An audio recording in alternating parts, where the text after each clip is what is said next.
ហើយតល់គាត់តាន់គាត់បានក្បាលមីក្រូហ្នឹងគឺគាត់សួរអញ្ចឹងសួរសំណួរមួយដែលចាក់ដោតមែនតើ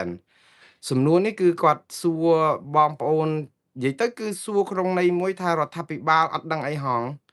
ចុះហេតុអីបានជាពួកអាចឆបបោកអនឡាញហ្នឹងវាមកពីណាប្រសេចប្រសាយច្រើនម៉េះគាត់សួរអញ្ចឹងណា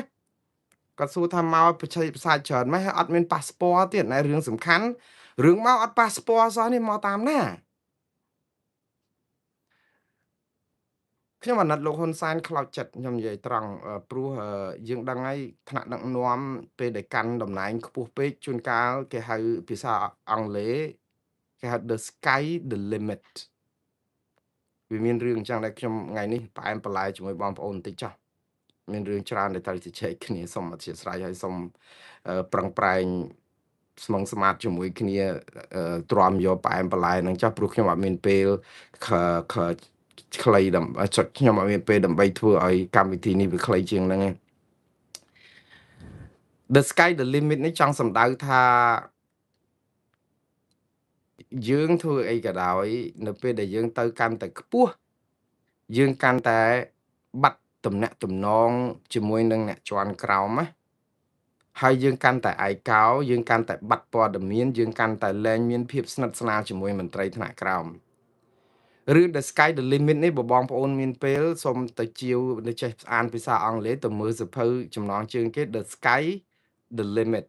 បាទ Sky SKY Sky ដូចមេឃហ្នឹងណាពេលដែលគាត់នៅធ្វើជាកម្មករសំណង់កម្មករតូចតាចនៅអារបៀបដូចថាកូនកលីគេកូនកបិតកូនអីនិយាយទៅធ្វើការរបៀបទឹមចូលដបងហ្នឹងទូចទៀបដូចគ្មានឋានៈគ្មានទួនាទីអីទៅគឺអត់មានចំណេះជំនាញអីហ្នឹងគឺថាទៅធ្វើការដបងសបាយហ៎ស្គាល់គ្នាស្និទ្ធស្នាលគ្នាហូបបាយជាមួយគ្នាមាន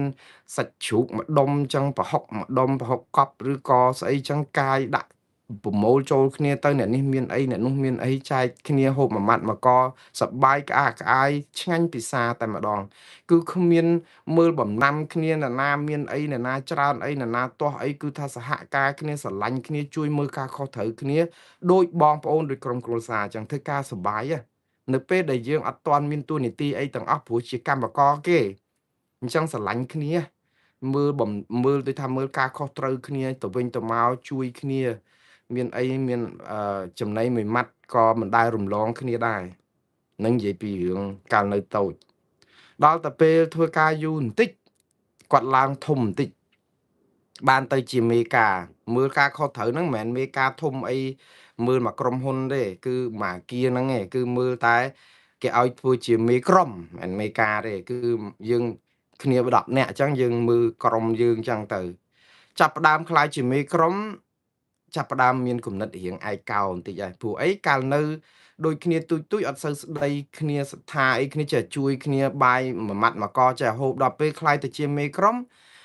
ថ្នាក់លើចេះបញ្ជាមកឲ្យធ្វើនេះធ្វើនោះជួយមើលជួយស្ដីជួយថាជួយតម្រែជួយតម្រង់ពេលខ្លះមានការថ្នាក់គ្នាចាប់ផ្ដើមរៀងតម្លើងរឹកខ្លួនឯងដែរព្រោះមេក្រុមគេដូចធ្វើចរិតរៀងនេះបន្តិចទៅរៀងគ្រាន់ជាងគេបន្តិចទៅចាប់ផ្ដើមបន្តិចទៅអាហ្នឹងចាប់ផ្ដើមបោសឃ្លៀ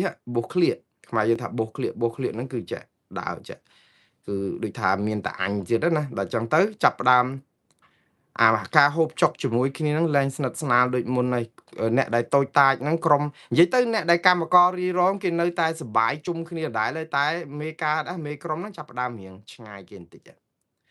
ដល់តែពេលធ្វើការយូរទៅដូចរៀងបោសឃ្លៀកទៅរៀងមេទុកចិត្តថាអាចបង្ក្រាបអាចអីគេឬក៏មានឋានៈអីរៀងខ្ពស់អញ្ចឹងហើយគួរឲ្យទុកចិត្តព្រោះមកចាត់អីមកចាត់អីចឹងទៅឡើងទៅមេការសម្រាប់គ្រប់គ្រងមិនមែន10នាក់ឡើង100នាក់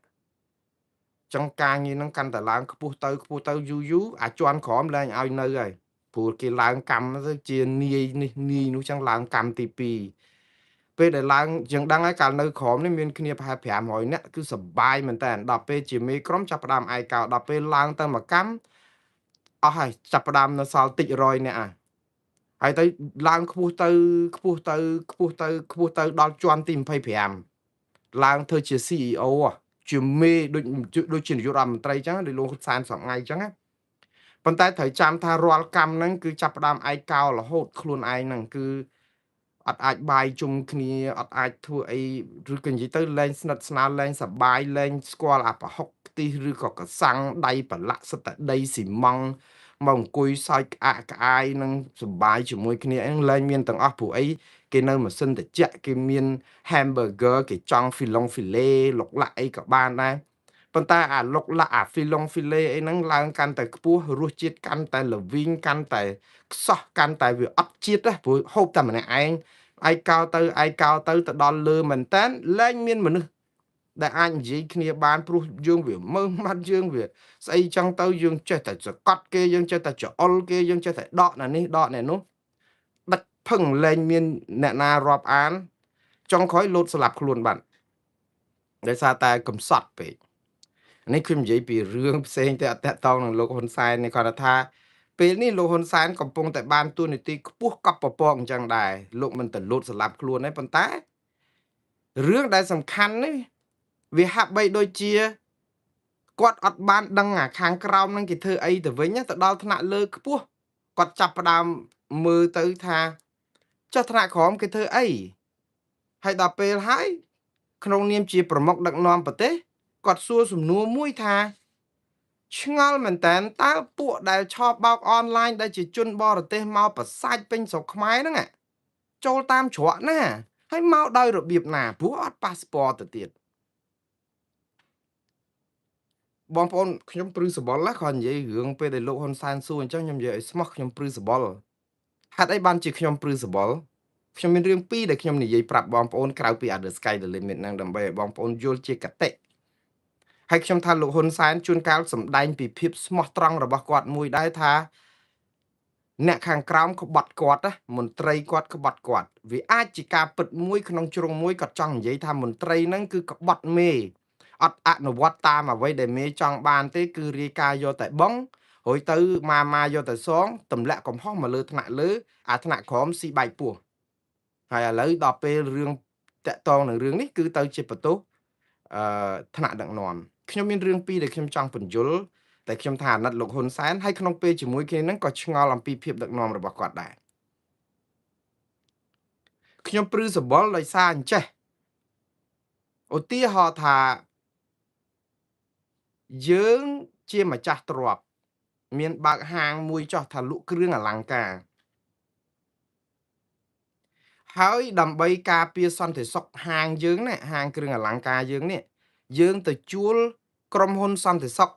ដើម្បីឲ្យគេមកដេកយាមឬក៏អង្គុយយាមមានកាភ្លើងមានអីអញ្ចឹងទៅដើម្បីការពារខ្លាចគេមកលួចទ្រព្យគ្រឿងអលង្ការរបស់យើងហើយយើងត្រូវបង់លុយឲ្យក្រុមហ៊ុនសន្តិសុខឬក៏ត្រូវបង់លុយឲ្យជួលសន្តិសុខដែលមកប្រចាំការជាការពិតសន្តិសុខត្រូវការដែលលះបង់ជីវិតឬក៏សុវត្ថិភាពផ្ទាល់ខ្លួនលក្ខណៈដើម្បីមកការពារទ្រព្យព្រោះអានឹងជាការងាររបស់គាត់បានប្រាក់ខែពីម្ចាស់ហាងដែលជួលក្រុមហ៊ុនសន្តិសុខឲ្យមកយាមកាមការពារទ្រព្យឲ្យលោកហ៊ុនសែនសប្ងៃដូចសន្តិសុខម្នាក់ដែលខ្ញុំនិយាយមិញអញ្ចឹងខ្ញុំតម្លាក់ឲ្យទៀបតិចចោះប៉ុន្តែខ្ញុំឲ្យបងប្អូនស្រួលយល់អញ្ចឹងប្រជាពលរដ្ឋខ្មែរគឺជាហាងគ្រឿងអលង្ការទាំងអស់នេះយើងមិនមានដល់ប៉ុណ្្នឹងឯងគ្រាន់ជាឧទាហរណ៍ទេបើយើងខ្មែរឯណាទៅជាម្ចាស់គ្រឿងអលង្ការរកតាបាយហូប3ពេលមកឲ្យត្រង់មាត់បានហ្នឹងតែគ្រាន់តែខ្ញុំឲ្យឧទាហរណ៍យល់គឺយើងជាម្ចាស់យើងជួលលុយទៅឲ្យក្រុមហ៊ុនសន្តិសុខមកការពារទ្រព្យរបស់យើងហើយគាត់ក៏មកអញ្ចឹងទៅក៏ប៉ុន្តែថ្ងៃមួយសន្តិសុខនឹងគ្នាជិះកង់មកយាមតូបដែលឬក៏ហាងលក់គ្រឿងអលង្ការហ្នឹងនៅយប់នោះចៅលួចកង់គាត់បាត់ចៅលួចកង់សន្តិសុខដែលយាមហាងគ្រឿងអលង្ការហ្នឹងបាត់ហើយគាត់ចាប់ផ្ដើមមានរឿងប៉ុន្តែសន្តិសុខនេះខុសពីលោកហ៊ុនសែនត្រង់កន្លែងនេះគាត់ពិបាកចិត្តមែនតើហើយនេះជាប្រស្នាសម្រាប់បងប្អូនទៀតនៅក្នុងអារឿងដែលខ្ញុំលើកឡើងប្រឌិតដើម្បីបង្កើតឲ្យមានជាឧទាហរណ៍ស្រួលយល់នេះគាត់បាត់កង់ព្រលឹមឡើងគាត់ឆោឡោតែម្នាក់ឯងប៉ុន្តែគាត់ប្រឈមរឿងពីរដែលមិនក្លាហានគ្រប់គ្រាន់ដូចលោកហ៊ុនសែនទេរឿងទី1រឿង2ហ្នឹងគឺតើគាត់ត្រូវរាយការណ៍ប្រាប់ក្រុមហ៊ុន ហើយគាត់រាយការណ៍ប្រាប់ម្ចាស់ហាងដើម្បីសុំសមានចិត្តទិញកង់ឲ្យគាត់មួយបានជិះបានវិញដែរឬទេព្រោះអីកង់វាបាត់កង់ហ្នឹងថ្លៃមិនជាថ្លៃប្រហែលទេប៉ុន្តែប្រាក់ខែគាត់ហ្នឹងគឺបើទិញកង់ហ្នឹងគឺអស់បាត់ហើយមួយខែហ្នឹងចង់អស់ចឹងនិយាយទៅខ្វះអញ្ចឹងតើវាដូចថាជាទ្របគាត់ចិន្តារបស់គាត់ហើយត្រូវជាមធ្យោបាយធ្វើដំណើរជិះមកយាមនៅកន្លែងហ្នឹងទៀតហើយបើបាត់បែបនេះតើគាត់អាចរាយការណ៍ទៅសន្តិសុខប្រធានសន្តិសុខឬក៏ម្ចាស់ហាងហ្នឹងទាំងពីរហ្នឹងដើម្បីបានកង់មកវិញឬក៏ដើម្បីរាយការណ៍ពីព្រឹត្តិការណ៍កើតឡើងហ្នឹងតើហ៊ានទៅរួចអត់រឿងនេះគឺជារឿងស្មុគស្មាញមែនតើរឿងដែលឲ្យអ្នកដែលយាមហាងគេឲ្យបាត់កង់ជាសន្តិសុខនេះគឺជាសំណួរដែលជា logic ជាហេតុផលតើបងប្អូនគិតថាសន្តិសុខអាចទៅរាយការណ៍ប្រាប់គេថាបាត់កង់កើតទេឬក៏បាត់ចោលតែម្ដងទៅកុំនិយាយអីសោះវាធ្វើគ្រោះដោយសារអញ្ចេះទី1ពេលដែលសន្តិសុខមកយាមគឺគេរំពឹងថាសន្តិសុខនេះនឹងជួយការពារសុវត្ថិភាពហាងគ្រឿងអលង្ការនេះគេអត់ខ្វល់ថាយើងការពារសន្តិសុខកង់របស់យើងឯងអាហ្នឹងទី1ទី2ភារកិច្ចទទួលខុសត្រូវរបស់សន្តិសុខគឺយាមមួយយប់ទៅភ្លឺអត់ដេកទេនេះជាការទទួលខុសត្រូវរបស់សន្តិសុខទី2យើងសួរថាតើសន្តិសុខអាចទៅរាយការណ៍អីប្រាប់អ្នកទាំងអស់គ្នានឹងដើម្បីបានសមានចិត្តគេប្រាប់យើងថាអូយអាណិតគាត់គាត់ក្រគាត់ខ្វះខាតអីអញ្ចឹងហើយណាមួយគាត់មកសម្រានលក់ធ្វើម៉េចបើចោលវាលួចតើបងប្អូនសាកគិតទៅមើលរឿងនេះដូចរឿងកំ pl ែងអញ្ចឹងណាបងប្អូនដូចរឿងកំ pl ែងអញ្ចឹងដែលសន្តិសុខតើ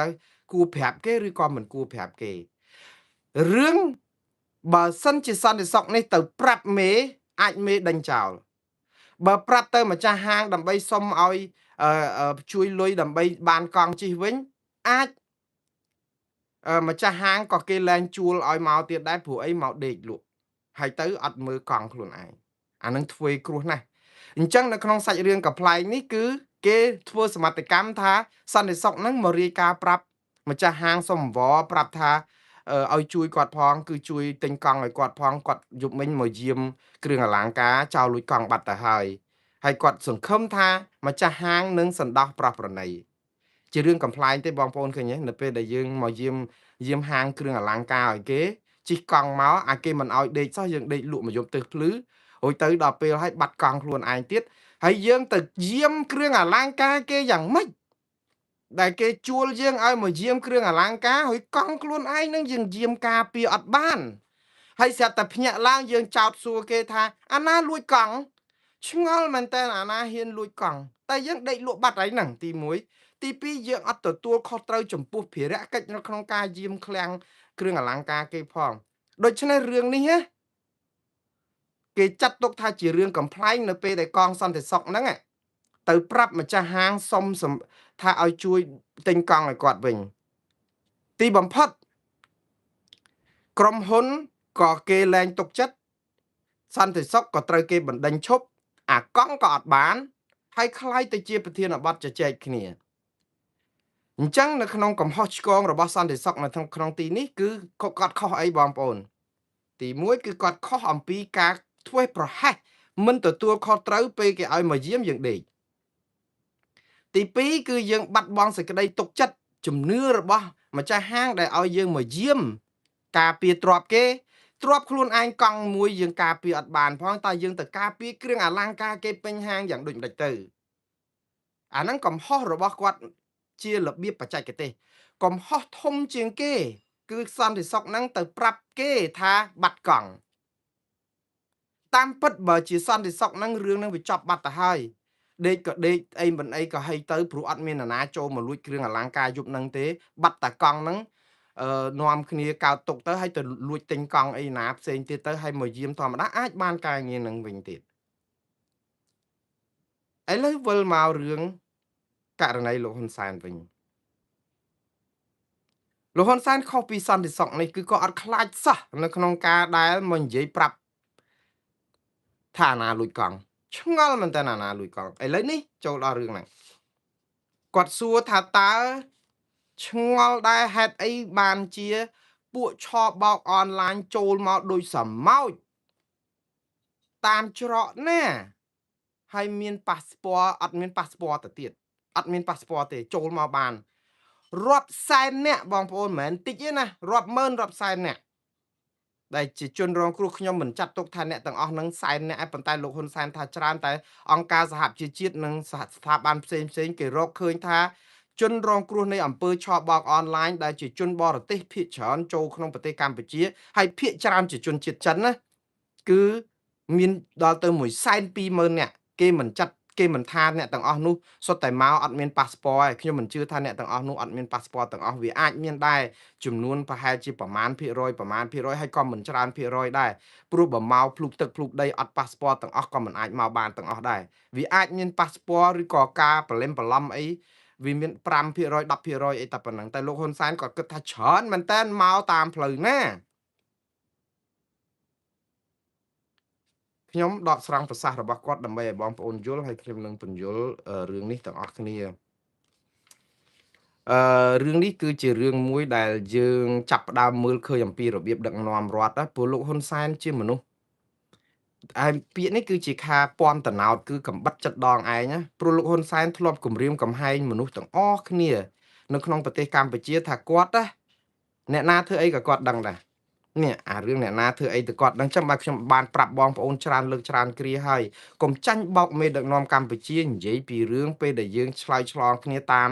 Facebook ឬតាម Signal ឬតាមទូរស័ព្ទឬតាមប្រព័ន្ធខ្ញុំអត់និយាយទូរស័ព្ទក្នុងស្រុកទេទូរស័ព្ទក្នុងស្រុកគេលួចស្ដាប់សំឡេងបានព្រោះអីក្រុមហ៊ុនក្នុងស្រុកហ្នឹងគឺខូចមែនតើក្រុមហ៊ុនទូរស័ព្ទហ្នឹងបើអតិថិជនប្តឹងគឺយើងបិទក្រុមហ៊ុនហ្នឹងចោលបាត់ហើយបើនៅសហរដ្ឋអាមេរិកនេះបិទ24ម៉ោងហើយព្រោះឲ្យគេលួចស្ដាប់សំឡេង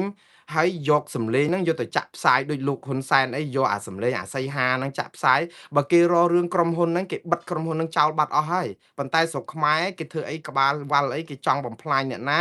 គេរំលោភច្បាប់ម្ដងហើយម្ដងទៀតគេធ្វើអីក៏ស្រាច់ចិត្តដែរអញ្ចឹងហើយបានអាភាពអសិលធម៌អគុណធម៌ខ្វះការទទួលខុសត្រូវរបស់របៀបដឹកនាំរដ្ឋរបស់យើងនឹងធ្វើឲ្យរដ្ឋយើងអញ្ចឹងខ្លាយទៅជាគេមើងងាយយើងគ្រប់គ្នាបើនៅរដ្ឋនៅអាមេរិកនៅប្រទេសប្រជាធិបតេយ្យគេអត់ដែលធ្វើអញ្ចឹងទេក្រុមហ៊ុនទូរស័ព្ទគឺប៉ះពាល់គេមិនបានទេសូម្បីតែទូរស័ព្ទរបស់ចៅឬក៏របស់អ្នកទៅបាញ់សម្លាប់គេអស់មកកណោឲ្យភ្លេចទូរស័ព្ទនៅហ្នឹងជាប់ password របស់ Apple ផលិតផល iPhone ណាទៅសុំបើកមើលហ្នឹងក្រុមហ៊ុនគេមិនអោយបើកមើលផងពួកអីជាសិទ្ធិកម្មសិទ្ធិរបស់គេមិនអាចណាជ្រៀតចូលមើលបានស្រាច់ចិត្តទេទាល់តែចេញដីកាបង្ខំតលតែក្រុមហ៊ុនហ្នឹងឲ្យទៅកំណត់ជាក់លាក់តែព័ត៌មានណាដែលនេះទៀតមិនមែនចេះតែបើកមើលព័ត៌មានពេញលេញពេញទឹកពេញដីយកមកផ្សាយអីបានទៀតហើយតើតែមានការសហការពីក្រុមហ៊ុនដែលទូរស័ព្ទហ្នឹងទៀតបើចឹងគេមិនអោយបើកមើលទិន្នន័យអីចឹងទេគឺគេប្រយ័ត្នប្រយែងដើម្បីការពារឯកជនភាពនៃឯកសារព្រោះអីអាឯកសារផ្ទាល់ខ្លួនហ្នឹងគឺជាអាយុជីវិតយើងទៅឃើញកិច្ចការផ្ទៃក្នុងអីទៅយើងធ្វើបាបធ្វើទុកបុកម្នេញគេទៅបើយើងការពារអាហ្នឹងមិនបានតើយើងការពារអីបានការពារសិទ្ធិឯកជនរបស់ប្រជាពលរដ្ឋមិនបានផងតើយើងទៅការពារព្រំដែនព្រំសីមាឬក៏សន្តិសុខជាតិអីបានវាអត់មានទេអញ្ចឹងស្រុកគេគឺគេពង្រឹងអាហ្នឹងមែនតើហើយមិនមែនមាត់អត់គម្របដើរនិយាយហែកគេក្នុងមុងលើក្រែស្ថាប័នស្រេចចិត្តយកបង្ហាញតាមទូរទស្សន៍អីចឹងទេស្រុកនេះគឺគេទម្លាក់24ម៉ោងប៉ុន្តែស្រុកយើងវាអញ្ចឹងឯងបងប្អូនអញ្ចឹងឯងបងប្អូនចេះថាបងប្អូនបោះឆ្នោតចង់បានអញ្ចឹងយកអញ្ចឹងទៅកុំមករករឿងល្អូទៅទាំអីគាត់ព្រោះយើងចង់បានអញ្ចឹងហើយដល់ពេលខ្ញុំនិយាយពីរឿងតាក់ទងនឹងអាការដែលអឺលួចស្ដាប់ទូរស័ព្ទឬក៏រឿងកិច្ចការអីលោកហ៊ុនសែនគាត់ធ្លាប់និយាយថាអ្នកណានិយាយអីក៏គាត់ដឹងដែរព្រោះគាត់មានគិញគាត់មានរនុកក្នុងគាត់មានបណ្ដាញគាត់មានអីគ្រប់បែបយ៉ាងប៉ុន្តែជាញយដងគឺលោកហ៊ុនសែនភ្លាត់ស្នៀតរហូតពេលដែលគាត់ថាចង់គម្រាមកំហែងក្រុមប្រឆាំងកុំឲ្យនិយាយតាក់ទងគ្នាចឹងធ្វើឲ្យយើងភ័យបាក់ស្បាតពួកគាត់ភ័យស្បាតថាគេលួចស្ដាប់បានហ្នឹងណាគេធ្វើបាតកម្មមកដល់មាត់ទ្វារផ្ទះគាត់នៅវិមានឯករាជ្យហ្នឹងពេលខ្លះក៏អត់ដឹងថាគេរឿងដីធ្លីរឿងអីហ្នឹងក៏អត់ដឹងផងហ្នឹងនៅចដើផ្ទះគាត់ផងហ្នឹងក៏អត់ដឹងផងហើយគាត់ថាមកលួចស្ដាប់គេនៅក្នុងមុងក្នុងអីណាឬក៏អ្នកណានិយាយគ្នាអីបានវាអត់វាអាការដែលលួចស្ដាប់គេហ្នឹងគឺបានតែទូរស័ព្ទនៅក្នុងក្រុមហ៊ុនក្នុងប្រទេសទេបើរឿង Facebook រឿង YouTube ឬក៏ Signal ឬក៏ WhatsApp អីគ្មានអ្នកណាលួចស្ដាប់អ្នកណាបានទេហើយកុំចាញ់បោកគេលួចស្ដាប់បានតែក្នុងករណីដែលខ្លួនម្ចាស់ខ្លួនឯងហ្នឹងធ្វេសប្រហែសនៅក្នុងការយកទូរស័ព្ទទៅជួសជុល ហើយទៅគេលួចបើកមើលឲ្យ password គេទូរស័ព្ទជួសជុលទៅគេបើកមើលទៅឃើញករណី Facebook យើងតាក់ទងជាមួយក្រុមណាមានសម្លេងមានអីក្នុងហ្នឹងគឺគេបើកទៅគឺគេស្ដាប់ទៅគេយកទៅបានហើយរឿងយើងខ្លួនឯងទេដែលជាអ្នកដែលភ្លាត់ស្នៀតបើឲ្យគេចូលទៅបើកមើល Facebook YouTube អីគេឬក៏ Signal ឬក៏ Telegram អីហ្នឹងវាអត់ទេគ្មានអ្នកណាចូល hack បើកមើលក្នុងហ្នឹងបានហើយកុំចាញ់បោកគេបងប្អូនសប្ងៃហ្នឹងចាញ់បោកនយោបាយប្រជាពិធរបស់ពួកក្រុមគណៈបកកណ្ដាលអំណាចត្រង់តែរឿងមួយទេថាតែយើងនិយាយអីនៅស្រុកខ្មែរហ្នឹងតាមប្រព័ន្ធហ្នឹងគឺគេស្ដាប់បានតើអត់មានអ្នកណាស្ដាប់បានទេខ្ញុំនៅស្រុកអាមេរិកខ្ញុំដឹងតាអត់មានអ្នកណាស្ដាប់បានជានយោបាយប្រជាពិធបំផិតបំភ័យដើម្បីឲ្យប្រជាពលរដ្ឋបាក់ស្បាត់លែងហ៊ានជជែកគ្នាហ្មងគឺតើតែអង្គុយតុកតាទៀវកុំឆ្លើយឆ្លងគ្នាខ្ញុំប្រាប់ម្ដងទៀតបើនិយាយតាមទូរស័ព្ទប្រព័ន្ធទូរស័ព្ទនៅស្រុកខ្មែរគឺគេអាចបើកមើលស្ដាប់សំឡេងអស់លោកបានទាំងអស់គ្នាប៉ុន្តែបើប្រព័ន្ធដូចជា Facebook Telegram ឬក៏អីហ្នឹងអត់មានអញ្ចឹងហើយបានជារដ្ឋាភិបាលបង្កើតឲ្យមាន Cool App សម្រាប់តាមដានអស់លោកទាំងអស់គ្នាហ្នឹងអត់ហ៊ានប្រើប្រព័ន្ធ Facebook អត់ហ៊ានប្រើប្រព័ន្ធ WhatsApp ឬអីទេខ្លាចថាអាហ្នឹងពិបាកលួចស្ដាប់អញ្ចឹងបង្កើតប្រព័ន្ធ Cool App មួយរបស់ខ្លួនទៅហើយអ្នកណាចូលក្នុង Cool App ហ្នឹងចាំត្រៀមខ្លួនហើយនិយាយស្អីក៏គេចាប់បានដែរ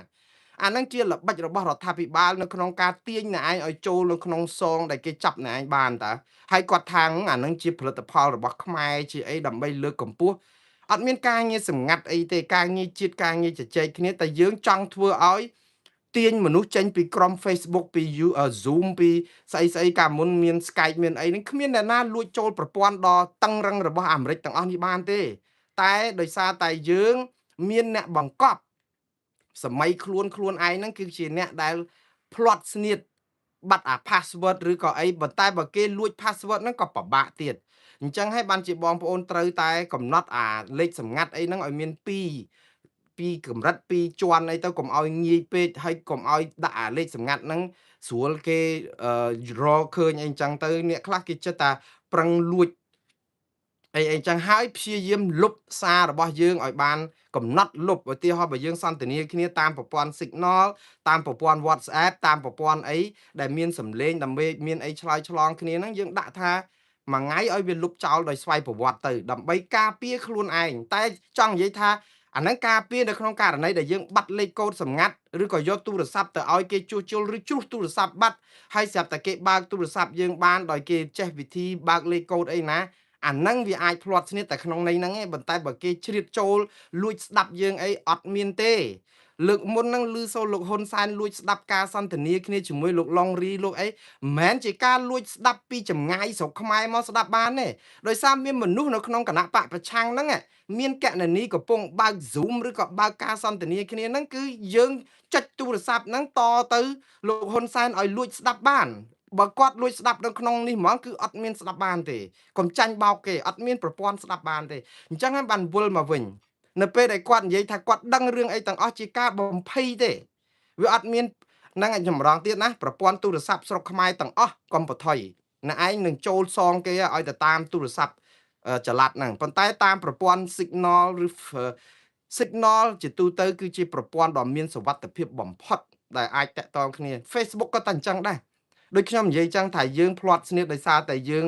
ជ្រុះទូរស័ព្ទឬក៏យើងបាត់ password ហើយយើងមិនលុបអាសារដែលយើងជជែកគ្នានឹងចោលឬ download ទុកទៅបើយើងចង់ប្រយ័ត្នខ្លួនក្នុងករណីដែលវាបាត់អីទៅគេលួចបានប៉ុន្តែបើឲ្យមែនតែនគឺសុវត្ថិភាពខ្លាំងណាស់ព្រោះអី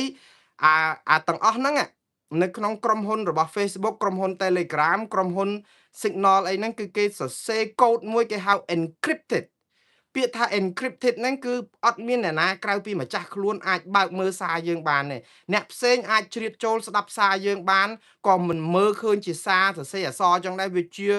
ជើងក្អែកជាសំឡេងជាអីស្ដាប់មិនបានទេព្រោះគេកែកូដហ្នឹងដើម្បីការពារសុវត្ថិភាពយើងគ្រប់គ្នាហើយកុំចាញ់បោកគេឲ្យសោះអត់មានអ្នកណាមកលួចស្ដាប់អីយើងបានទេកុំភ័យខ្លាំងពេកភ័យខ្លាំងបើសិនជាយើងដូចខ្ញុំនិយាយចឹងយកទូរស័ព្ទទៅហាងជួសជុលអត់ព្រមលុបទិន្នន័យលុបអីនឹងចោលប្រាប់ password ទៅម្ចាស់ហាងអាម្ចាស់ហាងនឹងខូចលួចបើកទៅឃើញកណនីរបស់យើងយកទៅប្រាប់គេអាហ្នឹងបានយើងគ្រោះថ្នាក់តែប៉ុណ្្នឹងទេអញ្ចឹងខ្ញុំវិលមកវិញពេលដែលលោកហ៊ុនសែនថាដឹងរឿងទាំងអស់ហ្នឹងគឺជានយោបាយចិត្តសាស្ត្រទេ ចិត្តសាស្ត្របំបាក់ស្មារតីឲ្យមនុស្សលែងហ៊ានជជែកគ្នាព្រោះគេតាមមើលយើងអត់មាននរណាតាមមើលយើងបានទេព្រោះលោកហ៊ុនសែនទទួលស្គាល់ថាបើគាត់បានមើលដឹងរឿងទាំងអស់ហេតុអីបានជាគេមកតវ៉ាដីធ្លីខ្លោចផ្សាររាប់ខែរាប់ឆ្នាំនៅមុខចដៅផ្ទះគាត់នៅវិមានឯករាជ្យក៏អត់ដឹងគាត់ថាទៅមើលឃើញតាម Facebook តាមអីក្រោយមកបានដឹងរឿងហ្នឹងដល់អញ្ចឹងផងគាត់ពេលខ្លះគាត់និយាយអញ្ចឹងណារឿងហ្នឹងដល់អញ្ចឹងមិនបានគាត់អត់ដឹងឲ្យយើងគិតថាលោកហ៊ុនសែនមិនមែនគ្រប់គ្រងតែមួយរឿងទេគាត់មានរឿង100ចម្ពោះឯណាទៅចាំអស់រឿងដីធ្លីរឿងអីកុំជឿលោកហ៊ុនសែនគាត់ឲ្យរឿងជ្រូកត្រជក់ត្រជាក់ខៀវនៅឆ្លងពីព្រំដែនវៀតណាមមកកាលលើកណានោះក្រសួងកសិកម្មបសុព្យាបាលរុក្ខាប្រមាញ់ណាអត់មានមកចាត់ការអីលោកហ៊ុនសែនត្រូវតែបញ្ជាពីលើរឿងជ្រូកត្រជាក់ខៀវគាត់ដឹងគាត់ក្តាប់រឿងសាមញ្ញចឹងអារឿងលើក្រែក្រោមតុកក្នុងទូណាគាត់ដឹងទាំងអស់អញ្ចឹងរឿងហ្នឹងគឺមែនតែនទៅគឺគាត់អត់ដឹងរឿងច្រើនណាស់គឺជាពិសេសគឺរឿងចាំតែស្ដាប់របាយការណ៍ថ្នាក់ក្រោមនេះគឺជារបាយការណ៍ពឹសពុលមែនតែនរាយការណ៍យកល្អព្រោះដឹងចរិតលោកហ៊ុនសែននេះជាមនុស្សស៊ីជូឯងអ្នកណានៅក្បែរគាត់ក៏ប្រាប់អញ្ចឹងដែរបើនិយាយល្អសរសើរគឺសប្បាយចិត្តតែនិយាយបញ្ហារិះគន់អីក៏អត់សប្បាយចិត្តអញ្ចឹងបើគាត់តែរកតែងើបមួយវាយមួយបកប្រឆាំងចរិតគាត់នេះមិនមែនតែនៅក្នុងជួរបកទេនៅខាងក្រៅគាត់បង្ហាញឲ្យឃើញច្បាស់អញ្ចឹងដែរថាអត់ចូលចិត្តអ្នកណាមករិះគន់និយាយបញ្ហាទេគឺគាត់ផ្អែមបន្លែតែការជាបញ្ចោអញ្ចឹងហើយបានជាអ្នកនៅក្បែរលោកហ៊ុនសែនហ្នឹងគឺស៊ីជោបញ្ចោគាត់ងាប់ហ្មងចឹងតែខ្ញុំប្រើពាក្យថាសរសើរស្លាប់បង្អាប់រស់ហ្នឹងណាគឺត្រូវនឹងចរិតមេដឹកនាំយើងគឺចង់បានតែសរសើរទេផ្កាភ្ញីទេអត់ចង់ឮសូរពាក្យដែលគេរិះគន់ដល់អញ្ចឹងស្លាប់ខ្លួនដល់អត់ដឹងខ្លួនទេឥឡូវដល់ពេលគាត់មកនិយាយចឹងគាត់ថាអត់ដឹងរឿងអីទាំងអស់ពេលខ្លះគាត់ថាអត់ដឹងរឿងទេយើងជឿដែរថ្នាក់ដឹកនាំប្រព័ន្ធមេឃអត់ដឹងរឿងយើងស្ដាប់តែរបាយការណ៍រាយការណ៍ឥឡូវគាត់ចាប់ផ្ដើមបន្ទោសថ្នាក់ក្រោមគាត់ហើយឃើញសារនេះគឺឃើញមានលំនាំមកហើយបងប្អូនក្រុមគ្រួសារគាត់ដូចអ្នកស្រីហ៊ុនស៊ីណាតអីហ្នឹងយូរម្ដងដែលខ្ញុំស្ដាប់ឮបងប្អូន share ចូលក្នុង Facebook របស់ខ្ញុំហ្នឹងក៏ឃើញគាត់ចាប់ផ្ដើមនិយាយអំពីការពារហ៊ុនម៉ាណែតលោកហ៊ុនម៉ាណែតការពារលោកហ៊ុនសែនបងប្រុសរបស់គាត់ការពារតកូលហ៊ុនហ្នឹងគឺប្រាប់ថាគេស្អាតស្អំទេគេអត់មានដឹងរឿងទេតាមមន្ត្រីគ្រាប់លពៅគ្រាប់លវាឬក៏គ្រាប់តរៀនអីហ្នឹងទេដែលនាំគ្នាបំផ្លាញក្រុមគ្រួសារនេះខ្ញុំថានេះវាមិនខុសអីនៅពេលដែលយើងនិយាយការពារវង្សតកូលក្រុមគ្រួសារព្រោះថ្នាក់ដឹកនាំជួនកាលគាត់ខំប្រឹងដែរគាត់មើលមិនអស់អញ្ចឹងប៉ុន្តែអាការដែលមើលមិនអស់ហើយប្រាប់ថាគាត់អ្នកណានៅក្នុងមុងក៏គាត់ដឹងដែរនឹងគឺវាព័ត៌មានហ្នឹងគឺវាពំតណោតវាកំបិតចិត្តដងឯងគ្រប់ពេលប្រជាប្រដ្ឋស្ដាប់មកអត់ដឹងថាគាត់ចង់និយាយពីអីគាត់តម្រង់ថាថ្នាក់ដឹកនាំអត់ដឹងឯខាងក្រោមចេះបលិមបឡំអញ្ចឹងចង់ធ្វើបាបស៊ីចុកតែខ្លួនឯងអញ្ចឹងទៅយកគេហៅស្វាស៊ីបាយលៀបមាត់ប្រពែអញ្ចឹងធ្វើឲ្យមេដឹកនាំខូចឈ្មោះមេដឹកនាំខូចឈ្មោះសាមន្ត្រីរបស់អស់លោកទាំងអស់ហ្នឹងមានគណៈបកប្រឆាំងឯណាទៅធ្វើការជាមួយអស់លោកបើថាមានក្រុមប្រឆាំងអីនៅក្នុងនឹងក្នុងរដ្ឋាភិបាលឬក៏ក្នុងជួរគណៈបកកម្ពុជាជនកម្ពុជាឬក្នុងរដ្ឋសភាក្នុងអីក្នុងស្ថាប័នរដ្ឋប៉ូលីសទាហានកយអីហ្នឹងមានក្រុមប្រឆាំងអាហ្នឹងត្រូវបន្ទោសក្រុមប្រឆាំងថាំងចអុលស្រួលណាដោយសារមានក្រុមអ្នកឯងហ្នឹងបានចង់បំផ្លាញគណៈបកប្រជាជននេះក្រុមមនុស្សខ្លួនឯងទាំងអស់ហ្នឹងរួចទៅចាប់ផ្ដើមទម្លាក់កំហុសហ្នឹងថាអ្នកទាំងអស់នោះដែលធ្វើឲ្យថ្នាក់ដឹកនាំខូចមុខនៅពេលដែលគេធ្វើល្អយកបងថាដោយសារមនុស្សខាងក្រោមហ្នឹងជួយឥឡូវការដែលទម្លាក់កំហុសនេះហើយនឹងការកែគឺចាប់ផ្ដើមឃើញរបត់នឹងច្រើនមែនតើ